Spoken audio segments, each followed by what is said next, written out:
Hi, this is Jim Starkweather with the Kitmaker Network, and welcome to another episode of Cracking the Box. This one's for Auto Modeler. It's been a while since we had a lot of new content on this site, so I'm hoping to get more content like this up, but we're obviously looking for help with this site as well. So if you're a car modeler and you're stumbling across this video and maybe you aren't familiar with our network of sites, we do have quite a few scale modeling sites, and we'd like Auto Modeler to be able to kind of represent the car modelers that are out there and not take away from any other existing sites, but we just believe we have something different and unique to offer.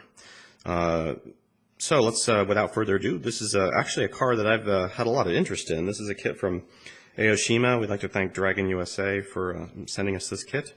It's the Toyota 86, also known here in the United States as the Scion FR-S. The Scion looks very much like this kit in terms of the overall body design. It just doesn't have a Toyota designation, obviously. In the United States, it's a Scion, but essentially it is the same car. Also similar to the Subaru BRZ sports car.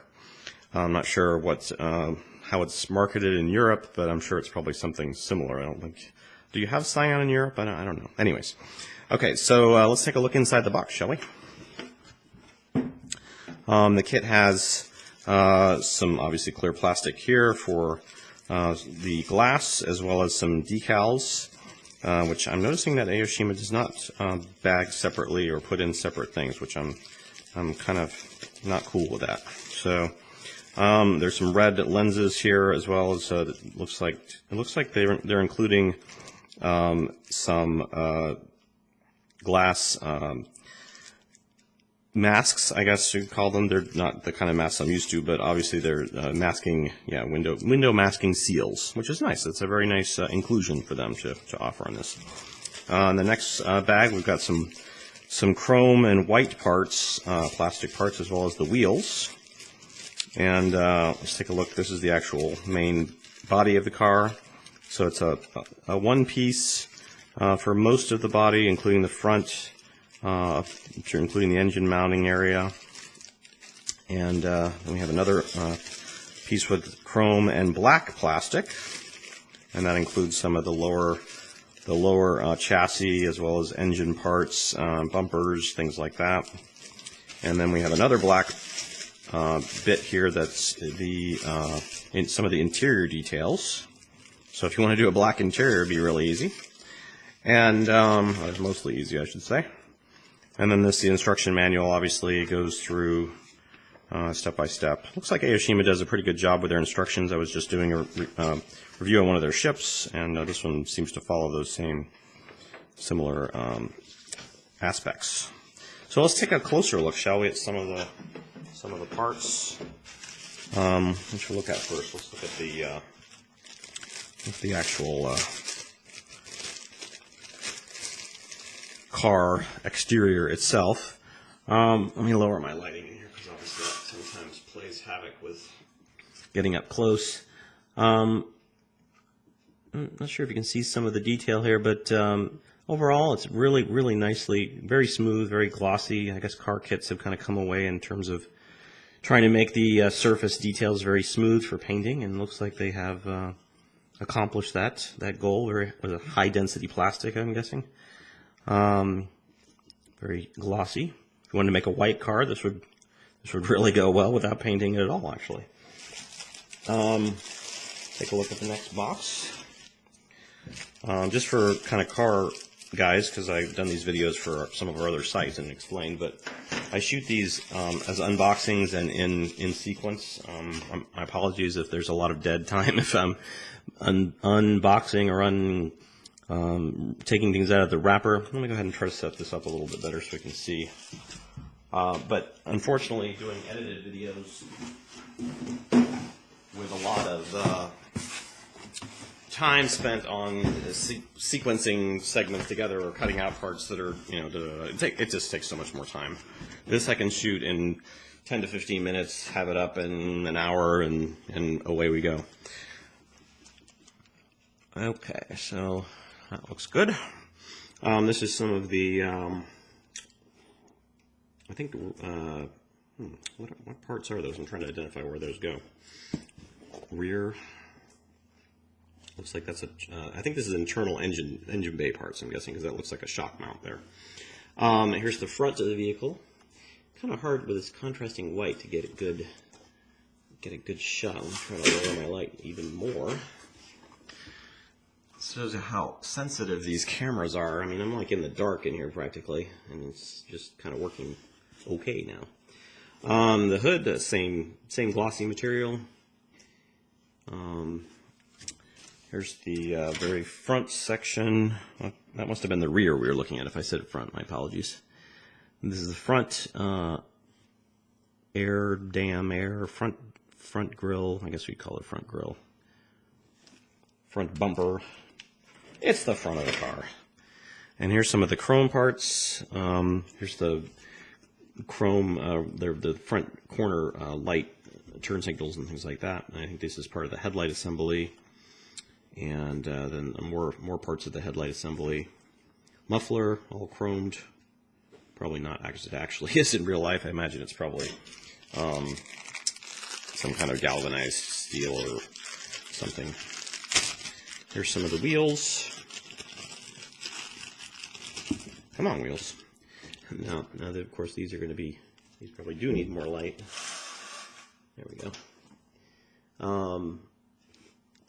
Looks like I'm not seeing any labeling. Maybe if I can get it close. Is that a simulated Continental label? Let's see if we can get it really close. Gonna have to go off autofocus. Sorry if it sounds like I'm mumbling. I'm kind of the wrong direction from the microphone. So when I have really important things to say, I usually get in front of the mic. Is that? I can't tell. Maybe it will look right. Oh wait, okay, I can almost read it. Ah, it's Bridgestone. So they are labeled as Bridgestones. Nice. Okay, sorry that took a lot to get in that, but honestly, my eyes are so bad, and without a magnifying glass, I wouldn't have seen that. So the camera actually can bring out things that at least my almost 48-year-old eyes do not see. Let's take a look at some of the decals, and again, I'll get in here close since I have it already set in close. I'll turn it over, right, guys. So you can see some nice. Yeah, that's too close. Some nice detail with different speedometers, different dash versions. Some of the dash electronics. They do include an FR-S. That's nice. They include the FR-S if you want to use that. I'll have to look at the kit to see if they include. Oh, they do include Scion badging here in the decals, but they're actually in the U.S. models. There are Scion. Let's see if we can find those. There are Scion bits. Like, so they're not showing. Let me look at the front of the car so I can see it better. Okay, so it's on the front nose that they include. Where'd that go? Here it is. All right, so I'm looking at the front nose here, and obviously there's an empty space there for badging. So I'm assuming that on this kit, even though in real life the car has a chromed badge, or what do you want to call it, on the front of the car, these are just including decals for that, not actually. Would have been nice to have maybe. You would have probably had to produce two different front sections there, but it would have been nice to have the raised version of them versus just a decal version. Note to Aoshima model makers. Sorry. All right, so let me go ahead and finish with, here's the masks that we were looking at earlier. And again, it just says how to use. They've got a little how to use window masks here. Hey, you can almost read it. You can read it. And then here's the glass. I am seeing a little, I don't think I did that, a little smudging. Let's see if you can get in close. See a little smudging there on the glass. Again, it probably would benefit this clear glass to be packaged individually, maybe with even some protection around it. There's a hair there. That's not actually permanent. They have texturized the glass at the bottom to kind of simulate the areas that aren't normally glass, I think. So you can paint them black, I would assume, and get the right look. And then the back has, I assume that's just heat rear defrost ventilation lines. And here's the front glass. Let me get them on the sides, and there's the rear tail lights. Okay, there's not a whole. Let's go ahead and do the wheels here. I don't want to make this video too long because obviously we are just talking about a Toyota car, not some giant aircraft or something, or ship. Here's the alloy wheels. They look pretty good. Nice detail. Here's again some front parts, or rear, actually. Those are the rear light assemblies, I think, and then part of the rear front. No, that's the front. So these, I thought they'd given us two of those, actually. That looks like the front headlight assemblies. And here is some of the detail, just to show you kind of on the bottom here. Again, not very good contrasting wise, light wise, but here's some of the bottom detail for the underside. Some of the, actually give you a lot of suspension and rack and pinion steering bits, and actually I don't even know if that's rack and pinion, so don't quote me on that. It's probably got something much more advanced. That sounds very 70s, doesn't it? Rack and pinion. Here's some of the, I think that's part of the rear kind of grille work, and again I think that's part of the rear lights. So, let's see if there's anything really. Let's look at some of the interior parts. 11 minutes. Hopefully you're not going, it's 11 minutes of my life wasted. Well, if you're an enthusiast of this car, obviously, then you will want to watch the video. I don't expect that everybody's going to watch these videos from start to end, but obviously if this is something you're interested in, maybe you'd be watching it. Right? Exactly. Okay. Otherwise, you would have given up on me long ago and said, well, that's an interesting car, but I'm never going to build that. I may actually keep this and build it myself because, like I said, this is a car that I've actually thought about maybe even owning in the future. Although they're really hard to get here in the United States right now. They have a very quick time on lot kind of thing where they don't stay long, so that you're pretty much paying premium prices for them. Here's, I think that's the wrong side though, hold on. Here's the interior door detail. I think this is upside down, but you can get the idea. And that's probably about it in terms of showing you parts and so forth. So I hope you've enjoyed this little video. If you have, just leave comments. If you haven't, then I don't want to hear it. Sorry. I've been getting a lot of critiques on these, and it's one of those things where it's like, yeah, they could be perfect, but they're not. So, and I've kind of made them as good as I can in terms of the time and so forth that we have to do them.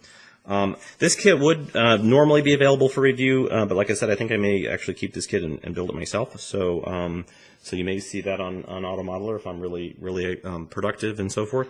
But we do have other kits. In fact, I'll go ahead and preview some of those that we have available. Got the nice V-twin motorcycle here, also an Aoshima kit, and Ultra V-twin Custom Ultra Classic. And then we also have what might be very appealing to some people, the Lamborghini Aventador. Sorry. I hear that on Top Gear all the time, but I'm still not good at pronouncing it.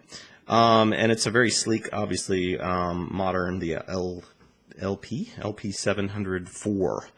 Looks pretty cool. So, and we're getting kits in, fairly intermediately, but I think if we expand our coverage on AutoModeler, we could probably do better, or we could get more. It's just that we don't have a lot of members submitting stuff. So, that's kind of the key to these sites. If stuff doesn't get submitted, we don't have content. That goes for news, reviews, features, everything. So, if you're interested in working on the site, since you've watched this long, I might as well go ahead and pitch that as well. We are looking for editors and even a managing editor for this site. So if cars are your thing and you want to be able to self-publish your stuff on the internet, and you want to be on a website with that network-wise gets 250,000 unique visitors a month, this is the site to be on, because I don't think you're going to be able to start up a new a new site that easily these days, at least with all the competition and so forth that's out there. I know people do it all the time, and I've seen ones that are successful, but believe me, this site, we've been around for 10 years in terms of Armorama, and it's tricky. It's not an easy thing to do. So hopefully we're giving people some tools to do their own self-publishing for modeling, and if Facebook obviously is a big competitor with stuff like this nowadays, but I still believe that if you want to find models, you go to a model website. If you want to find models that are different looking, you go to Facebook and you get those. No, I'm just kidding. Anyways, thanks for watching, and if you have comments and questions, please leave them below, and if you have something else you want to comment on, do that in the forums. Thanks very much.